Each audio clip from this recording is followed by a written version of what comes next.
Hi అండి, అందరికీ నమస్కారం.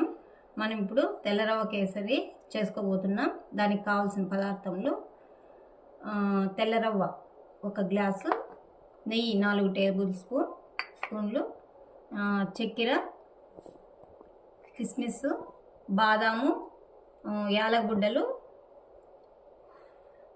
అంతే కదా. చూడండి ఇప్పుడు ఫస్ట్ మనము నెయ్యి వేసుకొని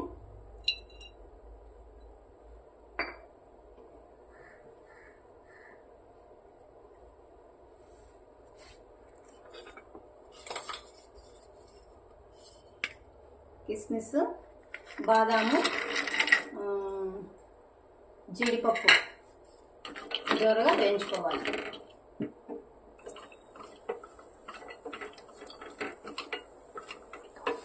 చూడండి ఈ విధంగా దోరగా వేగిన తర్వాత మనము ప్లేట్లోకి తీసుకోవాలి. చూడండి ఇప్పుడు మిగిలిన నెయ్యి తీసుకొని మనం కొలుసుకున్న తెల్ల రవ్వను నెయ్యిలో వేయించుకోవాలి. దోరగా వచ్చేట్టుగా వేయించుకోవాలి.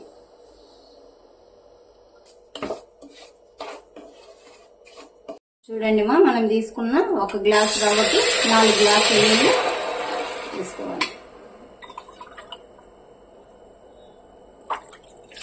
చిన్న కన్నం మాడిపోయి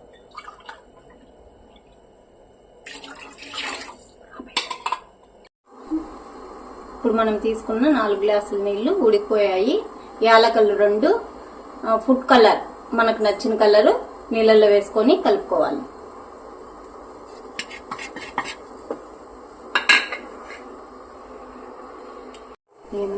ఇప్పుడు నీళ్లు బాగా మరిగిపోయాయి.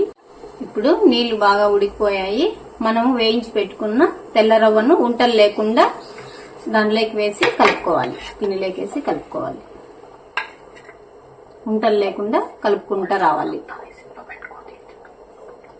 కొంచెం ఉడికిన తర్వాత సిమ్లో పెట్టుకోండి. చూడండి ఇది ఇప్పుడు దగ్గర పడింది. ఇప్పుడు సిమ్లో పెట్టుకొని మనము కలుపుకోవాలి. ఇప్పుడు కేసరి దగ్గర పడింది.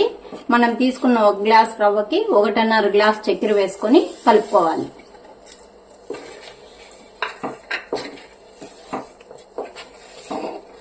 దగ్గర పడింది. ఇప్పుడు మనము 1 స్పూన్ నెయ్యి,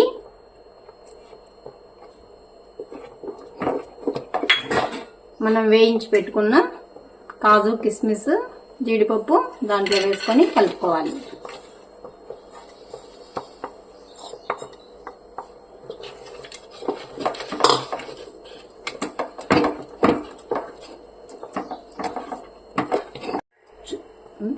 చూడండి కేసరి బాగా దగ్గర పడింది. ఇంకా 2 నిమిషాలకంతా కేసరి అవుతుంది.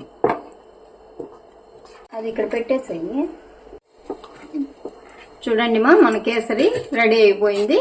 మీకు ఈ విధంగా మెత్తగా రావాలంటే 4 గ్లాసులు వేసుకోవాలి. లేదు కొంచెం గట్టిగా కావాలంటే 3 గ్లాసులు నీళ్ళు వేసుకొని చేసుకొని ట్రై చేయండి.